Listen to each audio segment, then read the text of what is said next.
거듭나지 아니하면 하나님의 나라를 볼 수 없습니다. 하나님의 나라에 들어갈 수 없습니다. 물, 곧 성령으로 나지 아니하면 하나님의 나라를 볼 수 없고 하나님의 나라에 들어갈 수 없습니다. 예수님께서 바리새인이며 또 선생이며 산헤드린 공회의 의원인 니고데모에게 이 말씀을 친히 해 주셨습니다. 왜냐하면 니고데모가 아직도 넘어서지 못한 구약 성경이 증언하고 있는 주요 중심 내용이기 때문에 그렇습니다. 근데 이 말씀을 니고데모는 전혀 이해하지 못하고 있습니다. 그가 가지고 있는 율법적, 성경적 지식도 이 깨달음을 주지 못했습니다. 그가 바리새인으로서 행해왔던 수많은 종교적 열심들도 이 진리를 깨닫게 하지는 못했습니다.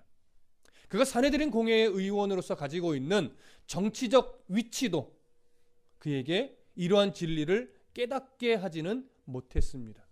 그 외에 니고데모가 가지고 있던 그 정직하고 성실한 마음도 또는 겸손한 마음도 착한 심성도 그를 이 진리를 깨닫게 하는데 도움을 주지는 못했습니다. 우리가 앞에서 나누었던 주의 요지는 결국 이거였습니다.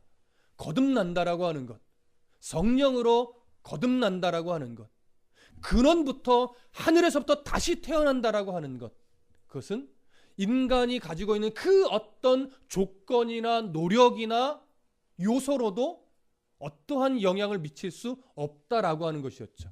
철저하게 거듭남이라고 하는 것은 성령에 의존되어 있는 것이라는 사실을 우리는 확인했었습니다. 그런데 니고데모가 이해하지 못하는 이유는 뭐예요? 너무나 많은 종교적 열심을 행해왔기 때문에, 너무나 많은 율법적 지식을 가지고 있는데 그 지식 안에 갇혀 있기 때문에, 그는 바리새인이었고 산헤드린 공회의 의원으로서 이스라엘이라는 민족의 범위 안에서는 정말로 최고로 엘리트였기 때문에, 그러다 보니까 그 니고데모가 가지고 있는 그 어떠한 요소도 구원에 이르는 데 있어서는, 하나님 나라에 들어가는 데 있어서 전혀 작용하지 않는다라고 하는 이 말씀이 니고데모는 이해되지도 않았고 사실은 받아들일 수도 없는 그런 내용이었습니다.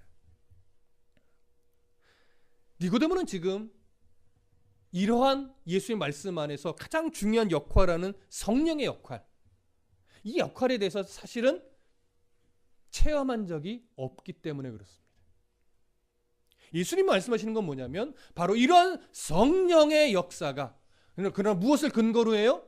예수 그리스도의 십자가의 죽음과 부활을 근거로 하여 성령께서 거듭남이라는 것을 각 사람에게 적용하시지 않으면 거듭날 수 있다 없다?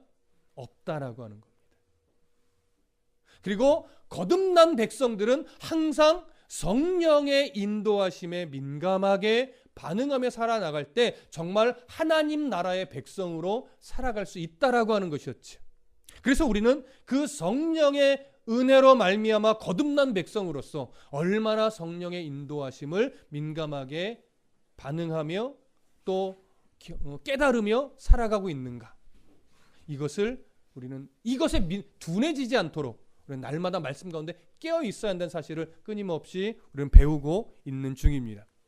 자, 니고데모의 반응을 한번 더 보시죠. 9절 함께 읽어봅니다. 시작. 니고데모가 대답하여 이르되 어찌 그러한 일이 있을 수 있나이까. 좀 전에 말씀드린 대로 니고데모는 3절부터 시작된 예수님의 거듭남에 대한 말씀 전혀 이해하지 못하고 있었다라고 하는 것, 우리가 여기서 한 번 더 확인을 하게 됩니다. 어쩌면 니고데모는 지금 좀 당혹스러울 겁니다. 내가 했던 종교적 열심은 뭐고, 내가 그동안 연구하며 가르쳤던 율법의 말씀은 뭐며, 내가 백성들 앞에서 산헤드린 공회 의원으로서 살아왔던 이런 모습들은 무엇인가?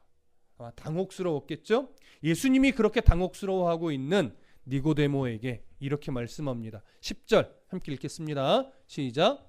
예수께서 그에게 대답하여 이르시되 너는 이스라엘의 선생으로서 이러한 것들을 알지 못하느냐.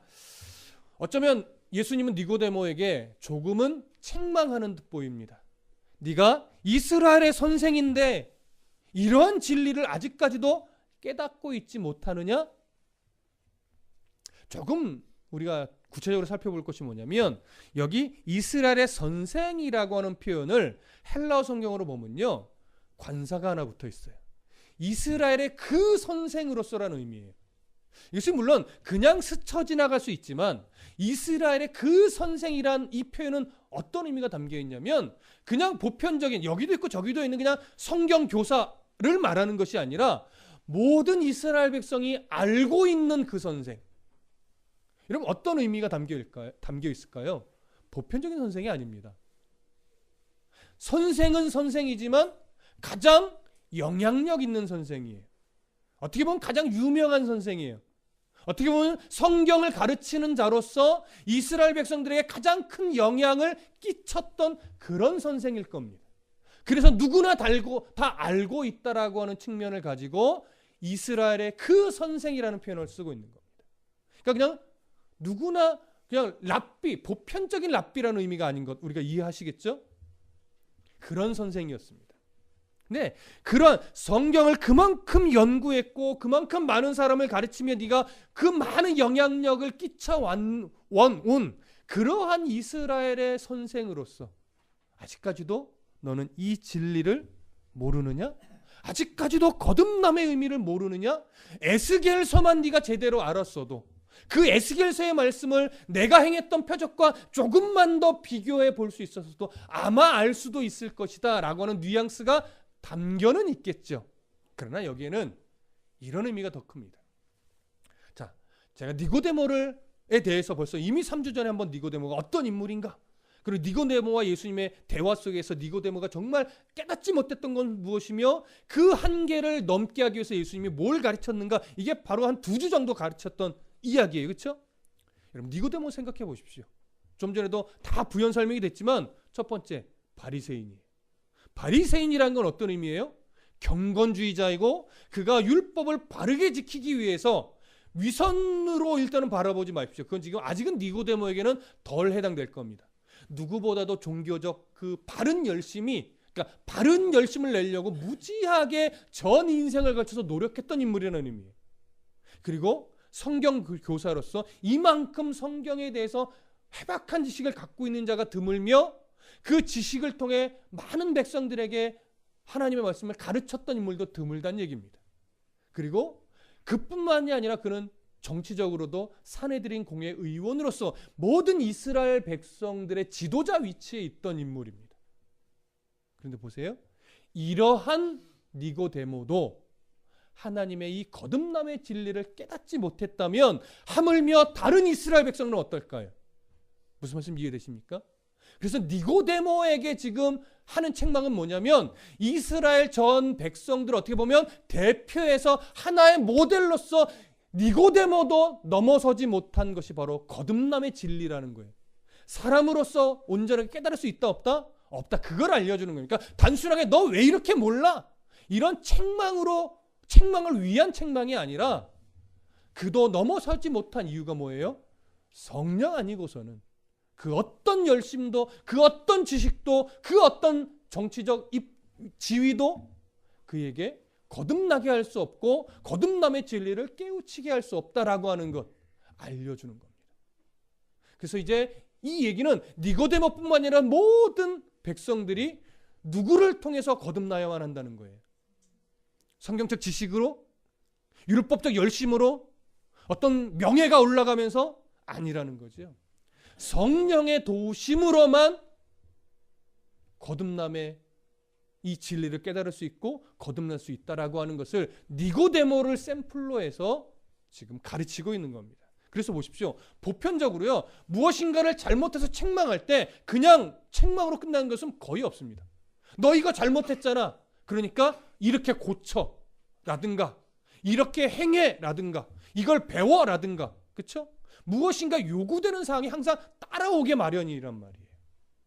근데 예수님은요, 책망은 하지만 니고데모에게 무엇인가를 요구하지 않습니다. 내용을 읽어보십시오. 그저 예수님이 무엇을 해줄 것인가에 대한 이야기만 있지 니고데모에게 너 왜 선생으로서 그것도 몰랐냐 책망하면서 그러니까 이제 뭐 이렇게 가르쳐라든가 이것을 배워야 돼라든가 요구가 전혀 없다라고 하는 겁니다. 왜요? 니고데모가 할 수 있는 일이 있어요, 없어요? 사실은 없어요. 그래서 이걸 그냥 단순한 책망으로 보시면 안 됩니다. 단순한 책망이 아닙니다.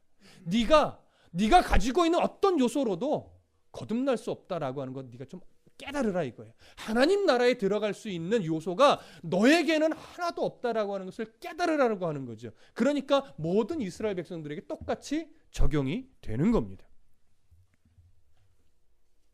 예수님이 그래서 이 땅에 오셨음을 이제 예수님이 이제 드러내실 겁니다. 이해되시죠? 11절 함께 읽어보겠습니다. 함께 읽습니다. 시작. 진실로 진실로 내게 이르노니 우리는 아는 것을 말하고 본 것을 증언하노라. 그러나 너희가 우리의 증언을 받지 아니하는도다. 자, 11절 중요한 구절인데요. 예수님이 이렇게 말합니다. 진실로 진실로 네게 이르노니 우리는 아는 것을 말하고 본 것을 증언한다 이렇게 말합니다. 여기서 말하는 우리는 누굴까요? 우리 예수님과 예수님을 따르는 현재 5명의 제자들. 기억나시나요? 누군지? 안드레, 또 사도 요한 들어갈 겁니다. 그렇죠? 사도 요한. 지금 요한복음의 저자 또 누굴까요? 베드로. 그 다음에 순서가 좀 바꿔보시죠. 빌립. 그 다음에 나다나엘. 순서를 좀 따라가는 게 좋으니까. 이렇게 예수님을 만나고 놀라워하며 따라왔던 5명이 요 우리에 속하는 겁니다. 그런데 이 우리에 속한 우리 중에 예수님을 살짝 빼놓고 5명의 제자들을 봐보세요. 5명의 제자들은 지금 자기들이 가지고 있던 고민과 예수님과 만나서 교제하는 그 깊은 교제와 그 교제 이후에 또 예수님이 행하시던 여러 표적들을 바라보면서 이 5명의 제자들은 지금 현재 어떠한 상태입니까? 자기가 알고 있던 고정관념에 빠져서 예수님 왜 이러지라고 하면서 예수님 이상해요 라고 반응하고 있어요? 아니면 자기의 한계를 깨트리고 예수님이 행하신 표적을 보며 구약 성경의 말씀과 매치시켜 야 하나님이 구약의 말씀을 성취하시는 분이구나 이런 걸 깨닫고 그대로 예수님의 행하심을 인정하고 수용하고 있는 중입니까? 인정하고 수용하고 있는 것이죠. 자기가 가지고 있는 지식에 갇혀 있지 않아요. 자기가 가지고 있던 어떤 경험에 갇혀 있지 않아요. 그것보다 예수님 훨씬 더 위에 계신 분임을 인정하고 예수님이 행하시는 표적을 수용하고 믿음으로 반응해내고 있는 거예요. 그러나 한 가지 점검했었죠. 믿음으로 반응해내며 그들의 믿음이 성장하고는 있지만 아직 온전한 믿음이에요? 거듭난 믿음이에요? 거듭남에 대해서 확실하게 알고 있어요? 아직은 아니에요. 무슨 말씀 이해되십니까? 아직 거듭난 상태도 아니고 왜? 예수님이 십자가에 달리시지 않았어요. 성령의 강림이 일어나지 않았단 말이에요. 그러나 지금 제자들은 어떤 모델이냐면 자기가 가지고 있는 모든 지식이나 열심을 내려놓고 예수님이 그 위에 계신 분임을 인정하고 수용하는 태도의 모델이에요. 그러면 니고데모와 함께한 무리들은 뭐에 대한 모델이 될까요? 수용해내지 못하고 있는 모델이에요. 우리가 보고 아는 것을 증언한다는 것은 이런 의미예요. 이 제자들은 우리들은 예수님을 바라보며 내 지식에 갇혀 튕겨내지 않는다 이거 거절하지 않는다 이거예요. 받아들이고 있다. 수용하고 있다. 그런데 니고데모야 너를 따르는 무리들은 너와 함께한 무리들은 지금 어떻게 하고 있니? 네가 했던 열심 때문에 네가 가지고 있는 지식 때문에 네가 가지고 있는 위치 때문에 지위 때문에 예수님이 행하시는 표적을 보고도 믿음으로 반응해내지 못하고 있다. 수용하려고 하는 태도를 가지고 있지 못하다. 그 부분을 정확하게 뭐 하는 거예요? 지적해 주는 겁니다. 그래서 11절을 다시 읽어보면 진실로 진실로 네게 이르노니 우리는 아는 것을 말하고 본 것을 증언하노라. 그러나 너희가 우리의 증언을 받지 아니하는다. 니고데모가 받아내지 못하는 겁니다. 그 무리들이 받아내지 못하고 있는 겁니다. 자, 그러면 왜 이들이 받아내지 못해요? 왜 예수님이 행하신 증언을 인정하지 못해요? 물론 앞에서 그들이 가지고 있는 지식, 그들이 가지고 있는 열심, 그들이 가지고 있던 지위에 그 한계에 묶여있기 때문이라는 말씀드렸습니다. 그것으로 인해서 뭘 못 봤기 때문에 그럴까요? 예수님이 정말 어떤 분인지를 못 보니까. 아직도 예수님을 무엇 정도로 봐요? 그냥 놀라운 선생 정도로 봐요.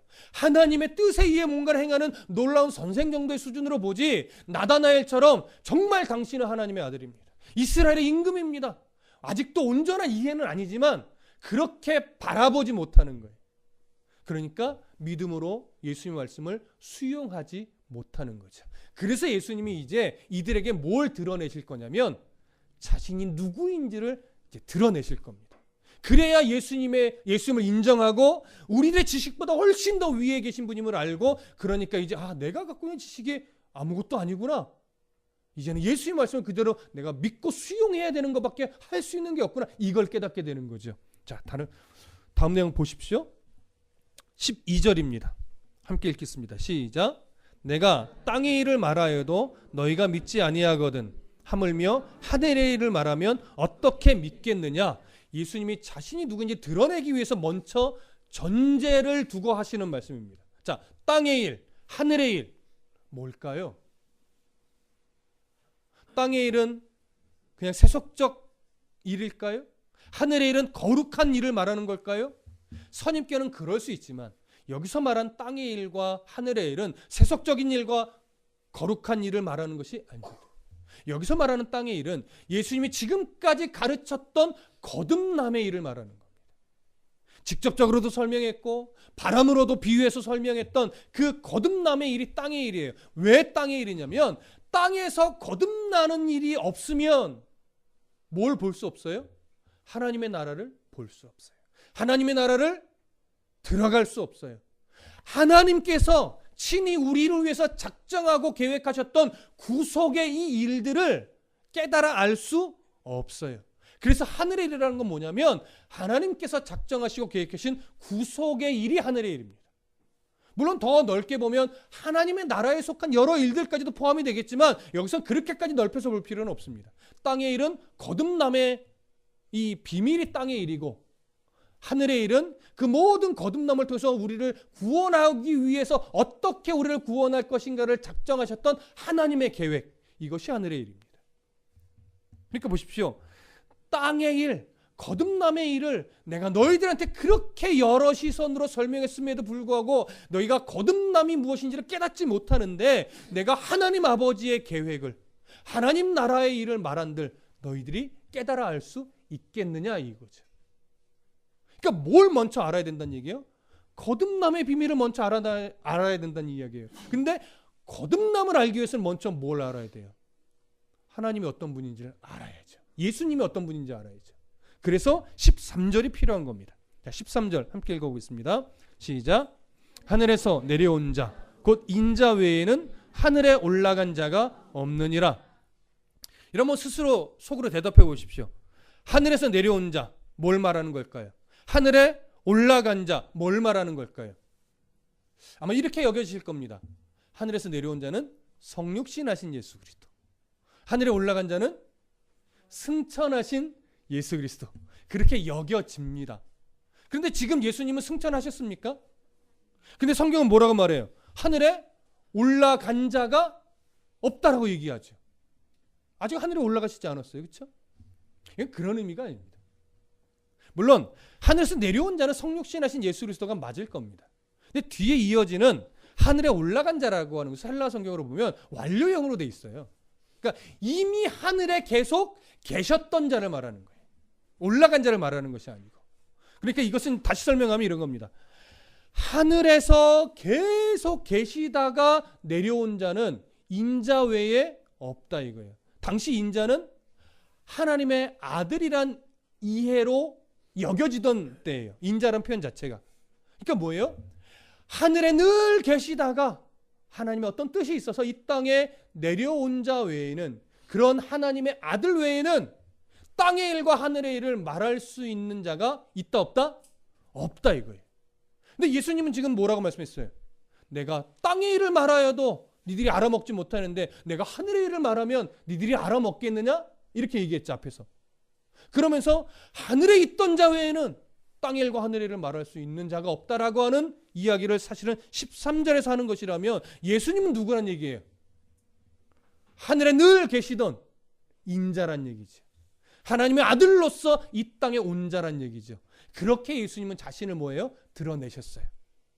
메시아적 자기 계시를 여기서 또 한 번 하고 있는 것이죠. 예수님은 그렇게 하늘에 계신 분이기 때문에, 하늘에 계셔서 하나님의 아들로서 이 땅에 오신 분이기 때문에 니고데모에게 땅의 일을 말할 수 있고 하늘의 일을 말할 수 있습니다. 거듭남의 비밀을 알려줄 수 있고 또 하나님이 어떤 계획으로 우리들을 구원하시기로 작정하셨는지를 설명할 수 있는 분이라는 얘기예요. 근데 이 예수님이, 이 하나님의 아들이신 예수님이 친히 구원에 관해서 이야기를 하는데 자기가 가지고 있는 지식 때문에 난 이해 안 돼요 하나님 이렇게 말한다면, 내가 가지고 있던 열심 때문에 난 그 말을 인정할 수 없어 이렇게 반응한다면, 내가 사내들인 공회의원인데 그럼 내가 하나님 나라 못 가요? 이렇게 이야기한다면 여러분 미련한 거죠. 바보 같은 거죠.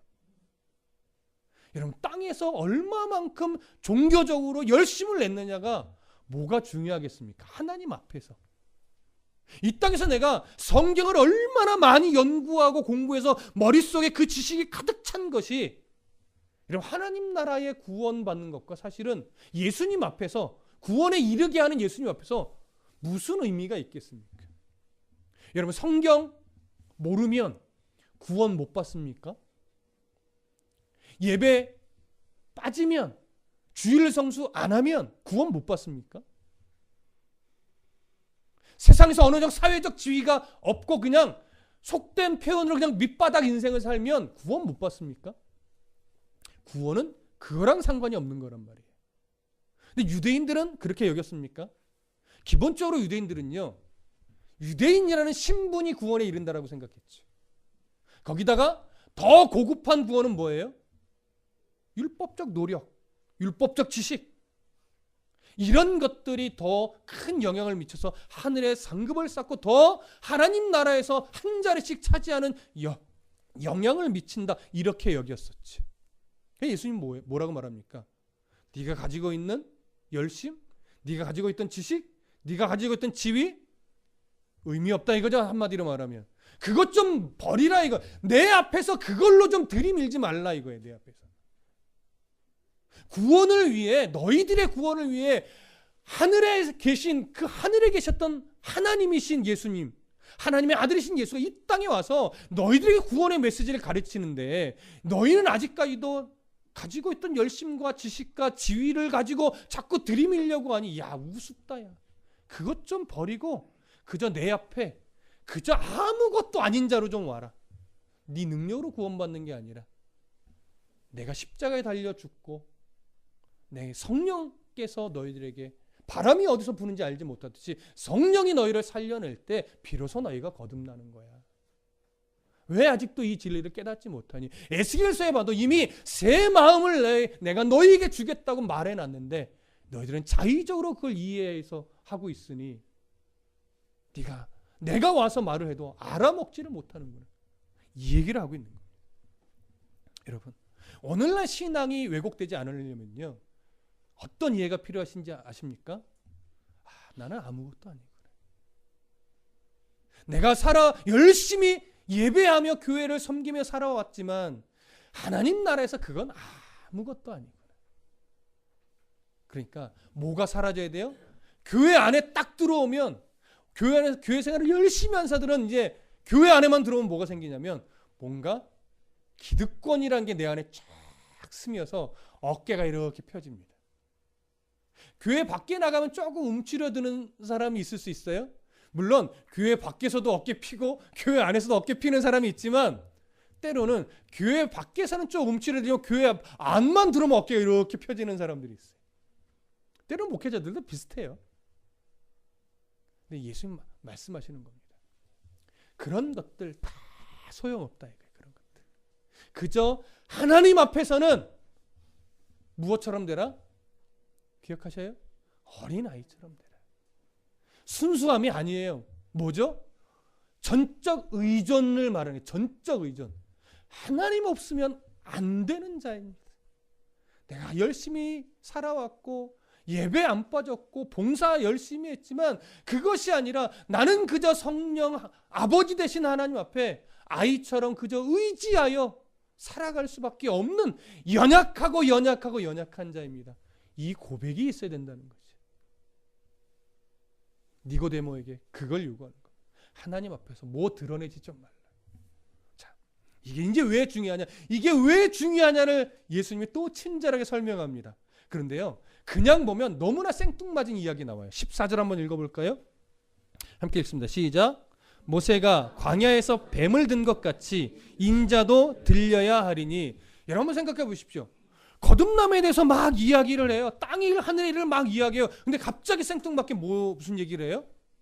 광야에서 일어났던 불뱀에 물렸을 때 놋뱀 만들어서 그거 쳐다봐 라고 했던 광야의 사건 하나 툭 가지고 와요. 이거 왜 갖고 왔을까요? 이 이야기를. 문맥상 사실은 좀 어울리지 않는 듯 보인단 말이에요. 우리가 너무나 그냥 당연하다 생각해서 읽어서 그런 거지 어떻게 보면 참 생뚱맞은 이야기예요. 그런데 생뚱맞지 않다는 거죠. 자, 모세가 광야에서 뱀을 든 것, 이것은 민수기 21장에 기록되어 있는 내용입니다. 여러분 민수기 21장 9절 한번 찾아볼까요?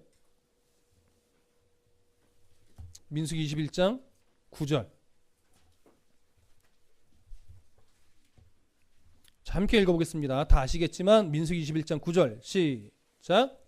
모세가 놋뱀을 만들어 장대 위에 다니 뱀에게 물린 자가 놋뱀을 쳐다본즉 모두 살더라. 자, 이 사건은 어디서부터 출발을 해야 되냐면 이스라엘 백성이 이제 광야의 40년의 연단을 이미 다 받았습니다.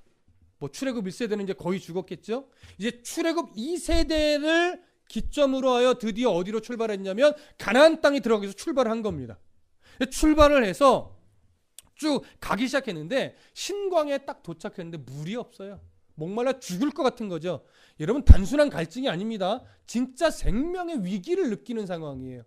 그때 하나님을 의지하는 것이 아니라 또 누구를 원망하기 시작합니까? 모세를 원망하기 시작합니다. 이미 이때 도대체 하나님이 우리를 가나안 땅으로 인도한다고 해놓고서 이 물 때문에 우리를 죽이려고 하는 거야 라고 하는 상실감이 이스라엘 백성들이 한번 찾아옵니다. 하나님 물을 주시고 그 다음에 이제 어디로 이끌어가냐면 가나안 땅으로 가는 지름길, 그게 에돔 땅 안에 있어요. 왕의 대로라고 하는 직선으로 넓게 펼쳐진 길인데 에돔 왕에게 아무것도 우리가 해롭게 하지 않겠다. 물도 사서 먹겠다. 했는데 에돔 왕이 어떻게 해요? 허락해요? 거절해요? 거절합니다. 하나님은 에돔과 싸우지 말라고 또 하고요. 그래서 어떻게 해요? 어거지로 에돔 땅을 지나간 것이 아니라 우회해서 돌아가기로 결정을 해요. 그래서 돌아가는 그 길이 이제 홍해길을 거치게 되는데 이 홍해길을 거치는 이 여정은요, 멀기도 멀지만 엄청나게 험난하고 힘듭니다. 힘드니까 이스라엘 백성들 안에 에돔 땅을 건너가지 못할 때 두 번째 상실감이 한번 오고, 홍해길을 건너가며 그 험난한 여정 때문에 너무 지치고 힘들고 막 그러니까 그들 안에 또 한 번의 상실감이 일어나면서 모세 앞에서 원망을 시작하는데 21장 5절 한번 봐보세요. 민수기 21장 5절에서 그들의 상실감이 이제 이렇게 표출이 됩니다. 함께 읽어볼게요. 21장 5절 시작. 백성이 하나님과 모세를 향하여 원망하되 어찌하여 우리를 애굽에서 인도해내어 이 광야에서 죽게 하는가? 이곳에는 먹을 것도 없고 물도 없도다. 우리 마음이 이 하찮은 음식을 싫어하노라 하매. 자, 이들이 불평했던 하찮은 음식 뭡니까? 만나죠. 주로 만나요. 메추라기는 계속 내려준 건 아니니까. 그런데 만나가 처음 내렸을 때 이들은 어떻게 반응했어요? 이야, 이게 도대체 뭐냐 이거죠. 이게 달기도 달고 맛있기도 하고, 이야, 이런 음식을 먹다니 하고 막 환호성을 지르고 기뻐했었는데 40년 아무도 못 먹는, 유일하게 이스라엘 백성들만 먹었던 거잖아요. 그 경험을 40년 독식하며 자기들만 먹어, 우리도 먹고 싶은데 자기들만 먹어놓고, 그렇잖아요. 이제 뭐라고 말해요? 이게 하찮은 음식이래요. 하나님이 내려주신 아주 신비한 이 은혜를 하찮은 음식이라고 표현하는데, 이게 하나님의 은혜를 거절하는 거잖아요. 하나님이요, 어떠한 준비 과정도 없이 불뱀을 보내버려요. 여러분 200만 명이에요 대략. 불뱀 몇 마리 보냈을까요? 뭘 굳이 이걸 생각할 필요는 없는데 생각하면 몇 마리 보낸 게 아니에요. 수백 마리 아닐 거예요. 엄청나게 징글징글할 만큼 수많은 불뱀을 보냈는데 그 불뱀에 물리는 사람마다 어떻게 해요? 죽어가는 거예요. 이미 많이 죽었죠. 그래서 모세가 기도합니다. 하나님, 이 백성을 이렇게 죽게 놔둘 겁니까? 했더니 하나님이 그 모세의 기도를 들으십니다. 응답해 줍니다. 그런데 응답이 불뱀을 없애주는 게 아니에요. 응답을 뭘로 해요? 놋뱀을 만들어라. 그리고 장대에 달아서 들어라. 이 장대는 좀 특별한 장대입니다. 단순한 장대가 아니라 당시에 뭐 마이크 시설이 없던 때잖아요. 뭔가 백성들에게 신호를 알리는 좀 장대입니다. 신호를 알리는. 그래서 그 장대에다 딱 들어서 그것을 보게 하라. 보면 산다 이거예요. 보면 산다. 그래서 실제로 순종하여 본 자는 다 어떻게 했대요? 살았대요. 다 살았대요. 우리가 읽은 9절에 정확하게 나와 있죠. 모세가 놋뱀을 만들어 장대 위에 다니 뱀에게 물린 자가 놋뱀을 쳐다본 즉 모두 살더라. 자, 그럼 이제 우리가 정리해야 될 게 뭐냐면 물뱀에 물린 것과 물뱀이란다. 불뱀에 물린 것과 장대에 놋뱀을 달아놓고 그것을 보게 하는 것이 무슨 관계인가를 하나 정리를 해야 되고, 그리고 이 내용을 십자가에 달린 예수 그리스도와 연결시킨 이유는 뭔가를 좀 확인을 해야 되겠죠. 자, 불뱀이라는 것은 우리가 상식적으로 알다시피 광야에 서식하는 맹독성의 뱀입니다. 이 불뱀에게 물리면 온몸에 막 뜨거운 열이 오르다가 고통스럽게 죽어요. 그래서 불뱀이에요. 열이 뜨겁게 오르게 하는 독성을 갖고 있어서. 그러면 이런 불뱀에 물려서 죽어간다면 무슨 처방을 내려야 돼요? 이 독을 중화시키는 어떤 하다못해 요단강에 3번 씻으라는 등 실로함에 물을 떠서 물린 자국에 바르라는 등 최소한 그런 식의 뭔가 처방을 내리는 게 당연하잖아요. 그렇죠? 근데 그런 식의 뭔가 치료 행위처럼 여겨지는 처방을 주신 것이 아니라 그 불뱀을 놋뱀 모양으로 만들어서 장대에 달아 높이 들어 그걸 보게 하라는 거예요. 왜 이런 처방을 했느냐면, 이거 중요하게 잘 들으세요. 불뱀에 물려 죽어가는 건 우리들의 상식적으로는 뭐 때문에 죽는 겁니까? 여러분, 불뱀에 물려서 죽는 게 불순종으로 죽는 거예요? 불뱀의 독 때문에 죽는 거죠. 근데 그건 상식적 이해라는 것은 상식적 이해고, 하나님이 보실 때는 불뱀을 누가 보낸 거예요? 하나님이 보낸 거예요. 너희들의 생각에는 불뱀에 물려 독 때문에 죽는 것처럼 여기겠지만 너희들이 지금 죽어가는 건 독 때문에 죽는 게 아니야. 뭐 때문에 죽는 거예요? 불순종 때문에 죽는 거예요. 이걸 알려주는 겁니다. 여러분, 불순종 때문에 죽는데 독을 중화시키는 처방이 의미가 있어요?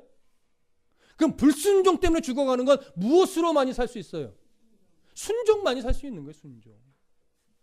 그래서 놋뱀이 상징하는 건 뭐냐면, 우리가 보통 놋뱀을 자꾸 예수님으로 상징하는데 그거는 아닙니다. 여러분, 놋뱀이 상징하는 건 뭐냐면 내가 받은 저주를 상징하는 거예요.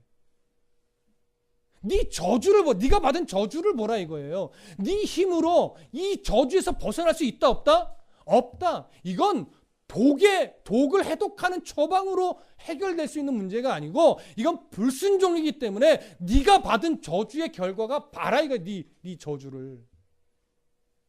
그 저주를 풀어줄 자는 누구밖에 없다? 하나님의 은혜밖에 없다. 그 하나님의 은혜를 사모함으로 놋뱀을 보라 이게 보라. 근데 이게 뭐야, 말도 안 되는 요구로 하고 있어 하고 안 보면 뭐 하는 거예요? 죽는 거죠. 자기 힘으로 뭔가 해보겠다고 불뱀의 가장 좋은 해독제가 뭐냐를 찾고 어떤 풀잎을 이렇게 막 으깨가지고 바르면 낫는데, 아무리 해봤자 그게 실제 세상에서 처방이 맞다 하더라도 그것으로 해결이 돼야 안 돼요. 안 된다는 거예요. 이건 불순종의 문제이기 때문에 네 머리로 이해되든 안 되든 하나님이 하라는 대로 순종할 때만이 해결이 된다 이거죠. 불순종의 문제는 순종의 문제로 풀어야만 합니다. 일단 이걸 하나 보여주는 거예요. 그럼 이걸 왜 인자가 오늘 본문으로 돌아가시죠. 요한복음 다시 3장 14절 모세가 광야에서 뱀을 든 것 같이 불순종의 문제는 순종의 문제로 풀어내야 한다라고 하는 이 의미가 담긴 이 사건을 어디로 연결해요? 인자도 들려야 한다는 사실로 연결합니다. 자, 인자 우리는 당연히 누구로 알아요? 예수 그리스도십니다. 들려야 한다는 건 뭐예요? 예수님의 십자가에 달려 죽으시는 사건이죠. 그러면 왜 십자가에 달려 죽으신 사건으로 연결할까요? 예수님, 십자가에 달린 예수님을 바라보면서 뭘 보라는 거예요? 내 죄를 보라는 거죠. 내 힘으로, 내 열심으로, 내 성경적 지식으로, 내 사회적 지위로 해결할 수 없는 죄. 그 죄가 저 십자가에 달려야 하는 죄라는 거죠. 근데 내가 달려야 하는데 누가 달렸다는 거예요? 죄 없으신 예수님이 달렸다. 이걸 보라는 거죠. 네 열심으로 저 십자가에 달려야 할 죄가 해결할 수 있다? 없다. 너의 성경의 지식으로 저 십자가에 달려야 될 네 죄가 해결될 수 있다? 없다? 없다. 너의 사회적 지위도 해결할 수 없다. 오직 누구만 해결할 수 있다? 예수 그리스도만이 해결할 수 있다. 너희들의 그 저주를 끌어안고 죄 없으신 예수님이 십자가에 달릴 때만 비로소 해결이 되는 문제다 이거죠. 그 예수를 바라보는 것만이, 그 예수의 십자가의 죽음을 인정하고 신뢰하는 것만이 너희들의 거듭남, 구원의 문제를 성취해 줄 수 있다. 그걸 좀 깨달으라는 거죠. 그래서 예수님이 오셨다. 이거 그래서 예수님이. 그런데 아직도 니고데모는 뭐에 갇혀 있어요? 열심과 지식과 지위에 갇혀 있죠. 그거 좀 버리라. 그래서 이 얘기를 하는 겁니다. 그래서 불뱀의 이야기를 꺼냈고 그것을 예수님의 십자가 사건으로 그래서 연결을 한 겁니다. 그리고 나서 이제 굉장히 중요한 말씀하죠. 15절 함께 읽습니다. 시작. 이는 그를 믿는 자마다 영생을 얻게 하려 하심이니라. 영생의 문제는 무엇으로 풀리는 거예요? 예수 그리스도를 믿는 믿음으로만이 풀리는 거예요. 열심, 지식, 지위 아니라는 거예요. 그래서 그러면 믿음이 뭐냐? 뭘 믿는 거냐? 예수 그리스도를 믿는다는 게 뭐냐가 16절 이하에 쭉 설명이 됩니다. 하나님이 세상을 이처럼 사랑하사 독생자를 주셨으니 이는 그를 믿는 자마다 멸망하지 않고 영생을 얻게 하려 하심이라. 우리 너무 잘 암송하고 있는 내용이지만 이 말씀은 지식과 열심과 지위에 갇혀서 예수님을 예수님으로 바라보지 못하는 니고데모와 그 무리들, 또 그런 모델이 대표가 되는 우리 모두에게 주시는 말씀이란 말이죠. 앞에 이 사건을 이해 못하면 사실은 16절 이하부터 나오는 이 놀라운 복음의 진수를 정확하게 알기 어렵습니다. 이제 다음 시간에 이제 이 내용을 우리가 살펴볼 거예요. 그래서 그를 믿는 자, 뭘 믿느냐는 다음 시간에 좀 더 확인을 하고 그 예수 그리스도의 십자가의 이 사건을 믿고 하나님의 은혜를 얻는 자만이 영생을 얻는다라고 하는 사실을 분명하게 보여주면서 오늘 우리가 한 번 더 확인할 것이 뭐냐면 영생이 뭐냐라고 하는 거죠. 영생. 여러분 이렇게 질문을 좀 던져볼게요. 영생의 반대 개념이 뭡니까? 사망? 좀 영생이란 표현과 좀 매치시키면 영사? 웃기나요? 영원히 사는 것, 영원히 죽는 것. 자, 그러면 영원히 죽는 게 있어요? 영원한 죽음이 있어요, 없어요? 말이 안 맞는 거예요. 죽음은 끝이죠. 영원한 죽음이 어디 있어요? 자, 이렇게 질문을 바꿔볼게요. 예수님을 믿고 죽으면 영원히 삽니까? 몰라요? 예수님을 믿고 죽으면 영원히 사는지 잘 모르세요? 당연하죠. 너무나 당연한 질문이니까 여러분 입이 막히신 거예요. 예수님을 믿고 죽으면 영원히 삽니다. 그럼 예수님을 안 믿고 죽으면 영원히 삽니까? 영원히 못 삽니까? 영원히 살지요, 여러분. 예수님을 안 믿고 죽어도 영원히 살아요. 예수님을 믿고 죽어도 영원히 살아요. 그런데 중요한 건 뭐냐면 어떤 상태로 영원히 사느냐예요. 죽은 것 같이 아니에요. 아니 무슨 의미인지 맞는데 이제 설명을 이렇게 할게요. 예수를 믿고 죽으면 어떤 상태로 영원히 사냐면요. 하나님과 관계가 회복된 상태로 영원히 삽니다. 예수를 안 믿고 죽으면 어떻게 영원히 살아요? 예수님과 단절된 상태로 영원히 살아요. 지옥이라고는 근본적인 개념은 뭐냐면요. 하나님과 단절이에요. 단순하게 고통이 아닙니다, 여러분. 고통이 있겠죠. 그러나 이건 고통의 문제가 아니라 하나님과의 단절된 상태가 지옥이에요. 그게 심판이에요. 뭐가 구원이고 뭐가 영생입니까? 하나님과의 이 단절된 관계가 회복된 상태로 사는 것, 하나님과 새로운 관계로 들어가서 그 하나님과 살아내는 것, 이게 영생이란 말이에요. 하나님 나라 가면요, 사실은 영생이란 말의 의미가 없는 게 뭐냐면 시간의 개념이 없어요. 시간은 피조물이란 말이에요. 더 이상 시간의 개념이 없기 때문에 사실은 영생이란 걸 시간의 개념으로 이해하면 약간 넌센스입니다.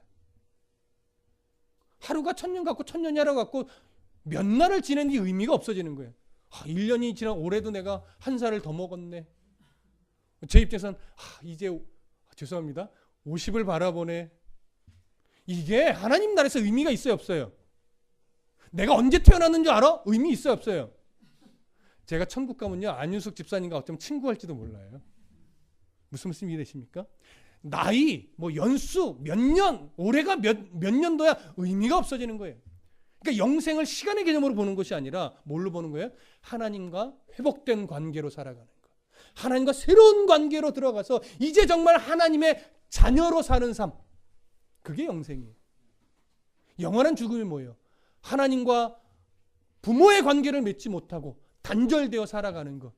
그게 심판이고 그게 지옥이에요. 여러분 나중에 말씀드리겠지만 몇 절 한번 보시면 18절 한번 보세요. 18절 함께 읽습니다. 시작. 그를 믿는 자는 심판을 받지 아니하는 것이요 믿지 아니하는 자는 하나님의 독생자의 이름을 믿지 아니함으로 벌써 심판을 받은 것이라. 그럼 마지막 그 순간이 오지 않았는데 뭐라고 말해요? 벌써? 어떤 차원의 심판이에요? 하나님과 단절된 상태로 그냥 놔두는 거예요. 그게 심판이에요, 여러분. 여러분들은 이미 의의 상급을 받은 거나 마찬가지예요. 왜요? 우리는 예수 그리스도를 통하여 이미 하나님과 관계가 회복된 자예요. 근데 더 큰 은혜는 뭐냐면 이 세상의 어떤 것도 이 하나님과의 사랑에서 끊을 게 있대 없대요?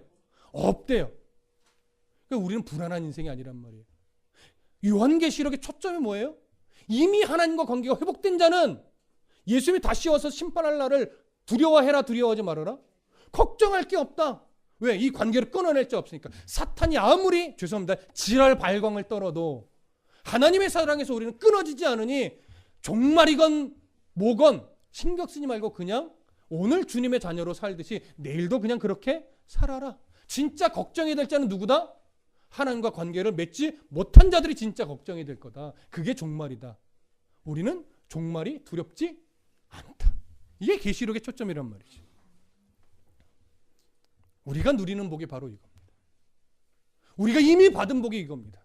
하나님과 관계가 회복된 상태로 이미 살아가고 있다라고 하는 것. 하나님의 나라는 그 연장선에 있을 뿐이에요. 그때를 바로 우리가 물론 당연히 소망해야 되지만 지금의 삶과 그때 삶이 전혀 달라서 지금은 죽을 것 같고 그때 되면 숨통이 트이겠지. 물론 맞지만 우리의 훈련은 뭐냐면 그때의 진짜 기쁨을 누리기 위해서 오늘 우리들의 인생사 속에서 일어나는 희노애락과 상관없이 하나님의 나라를 살아가는 훈련을 지금 받는 거란 말이에요. 여러분 죄송합니다. 왜 우리 안에 참 힘든 순간들이 그렇게 끊임없이 찾아올까요? 한 곱이 넘은 것 같은 왜 또 한 곱이가 올까요? 물론 이유가 다양하겠지만 굳이 하나를 이야기하자면 뭐냐면요. 그럼에도 불구하고 천국 백성으로 살아갈 수 있겠느냐는 거죠. 그럼에도 불구하고 하나님을 신뢰함으로 이 세상은 지옥 같은데 너 오늘 천국 백성으로 살 수 있겠니? 이래도 내가 내 자녀라는 것 때문에 오늘 기쁘게 살아갈 수 있겠니? 엎친 데 덮친 격의 상황이 몰려와도 너 오늘 천국 백성임을 잊지 않고 하나님의 사랑하는 아들로 하나님의 사랑하는 딸로 그냥 그 순간을 살아낼 수 있겠니? 그렇게 된다면 그 기쁨이 바로 하나님 나라에서는 몇 배, 몇 천 배가 될 거야. 그 기쁨을 모아 바꾸려고 하니 절망에 제발 바꾸지 말고 교만해도 바꾸지 말라 이거지. 그 기쁨을 이미 주었다. 이미 주었다. 그러니 뭐 해라? 누려라. 물질에 빼앗기지 말아라. 절망에 빼앗기지 말아라. 낙담에 빼앗기지 말아라. 욕심에 빼앗기지 말아라. 그저 감사함으로 천국 백성의 삶을 지금부터 다시 살아봐요.